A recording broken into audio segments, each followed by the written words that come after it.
అవకాశం ఇస్తే ఆయన ఎట్లా మాట్లాడుతున్నాడో ఆయన ప్రవర్తన ఎట్లా ఉన్నదో ఇవాళ తెలంగాణ సమాజం కూడా ఆలోచించాలని చెప్పి నేను విజ్ఞప్తి చేస్తా ఉన్నా.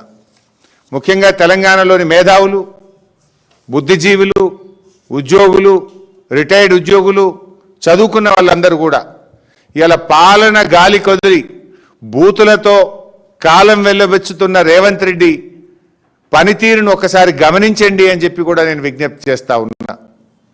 ఇప్పుడు మన రాష్ట్ర ముఖ్యమంత్రి ఏ రోజైనా అది అఫీషియల్ మీటింగా, అది పొలిటికల్ మీటింగా, అది ప్రెస్ కాన్ఫరెన్సా, ఏ రోజన్నా రైతు సమస్యల గురించి మాట్లాడతాడా? వారి బతుకులు బాగు చేసేందుకు ఒక్క పథకం అన్న తెచ్చిండా? గురుకులాల్లో పాము కాట్లతోని, కరెంటు షాకులతోని, కల్తీ ఆహారంతోని పిల్లల ప్రాణాలు పోతుంటే ఏ రోజైనా రేవంత్ రెడ్డి గారు మాట్లాడారా?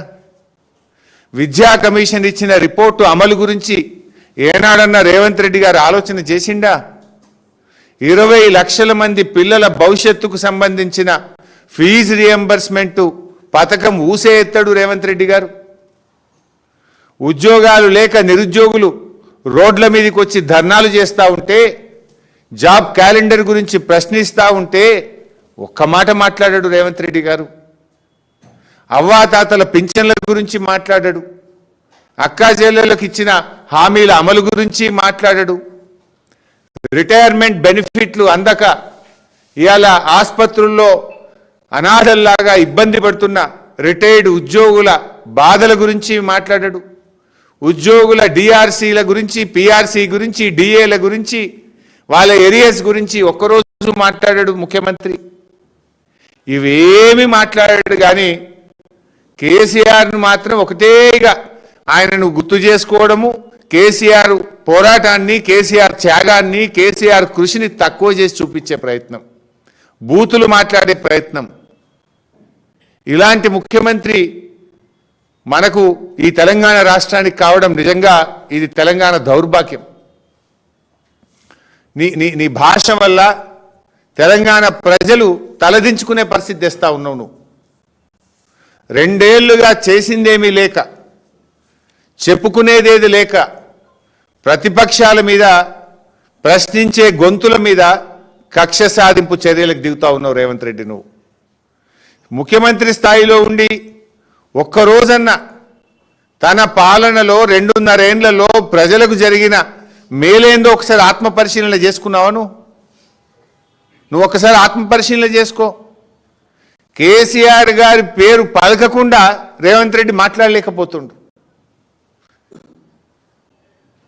ఇది రాజకీయంగా దివాలా కోరుతనం, అన్ని అబద్ధాలే. ఇప్పుడు ఉదాహరణకు నిన్న నల్గొండ మిర్యాలగూడలో మాట్లాడుతూ బీఆర్ఎస్ పాలనలో ఎస్ఎల్బీసీ ప్రాజెక్టు 1 కిలోమీటర్ కూడా తవ్వలేదు అన్నాడు. తట్టెడు మట్టి కూడా ఎత్తలేదు అని మాట్లాడి నిన్న. అసలు ముఖ్యమంత్రివా నువ్వేమన్నా ఏమంటారు స్ట్రీట్లో ఉండే గల్లీ నాయకునిలాగా మాట్లాడతావు? ఇంత పచ్చి అబద్ధాల. గల్లీ నాయకులు కూడా చాలా బాగా మాట్లాడుతున్నారు ఈ రోజుల్లో, విలువలతో మాట్లాడుతున్నారు, బాధ్యతతో మాట్లాడుతున్నారు. అసలు నీకు పదమే దొరుకుతలేదు నాకు, నీకేం పేరు పెట్టాలను. ఇప్పుడు 2014 నుంచి 2023 వరకు అందులో 2 ఏళ్ళు కరోనా వల్ల పనులు ఆగిపోయినాయి. 7 ఏళ్లలో బీఆర్ఎస్ పార్టీ, మా ప్రభుత్వం 11.5 కిలోమీటర్లు ఎస్ఎల్బీసీ టనల్ తవ్వింది. 11.5 కిలోమీటర్ల పనులు మేము చేశాం. నువ్వు 2.5 ఏళ్ళైంది నువ్వు వచ్చి. నీ 2.5 ఏళ్ళల్లో 100 మీటర్లు తవ్వినావా నీ ముఖానికి? నువ్వు మాట్లాడుతావు.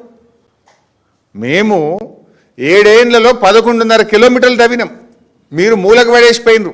బీఆర్ఎస్ వచ్చిన నాడు ఎస్ఎల్బీసీ మొత్తం కూడా తుప్పు పట్టిపోయి మూలకు పడేసి 2 ఏళ్లుగా పనులు బందుబాటి గబ్బిలాలు నిలయమైపోయినటువంటి దాన్ని మళ్ళీ ఓపెన్ చేసి మేము 11.5 కిలోమీటర్లు పూర్తి చేస్తే నువ్వు 2.5 సంవత్సరాలు అయింది. నీ 2.5 సంవత్సరాల్లో నువ్వు 100 మీటర్లు తవ్వినావా అంటున్నా. 100 మీటర్స్, 100 మీటర్లు తవ్వలే కానీ మీ అవినీతికి, మీ ఆగమాగం చర్యలకు ఎస్ఎల్బీసీ టనల్ కుప్పగూలిపోయి 8 మంది ప్రాణాలు బలిగొన్నావు. కనీసం శవాలను బయటకు తేలేని చేతగాని దద్దమ్మ ప్రభుత్వం నీది. నువ్వు నిన్న ఎస్ఎల్బీసీ బీఆర్ఎస్ పక్కకు పెట్టిందని మాట్లాడుతూ, పక్కకు పెట్టింది ఎవరు? మా హయాంలో ఎస్ఎల్బీసీలో అంతర్భాగమైనటువంటి పెండ్లిపాక రిజర్వాయర్ను, దిండి రిజర్వాయర్ను, ఎస్ఎల్బీసీ టనల్ను 4,000 కోట్ల రూపాయలతో మేము పనులు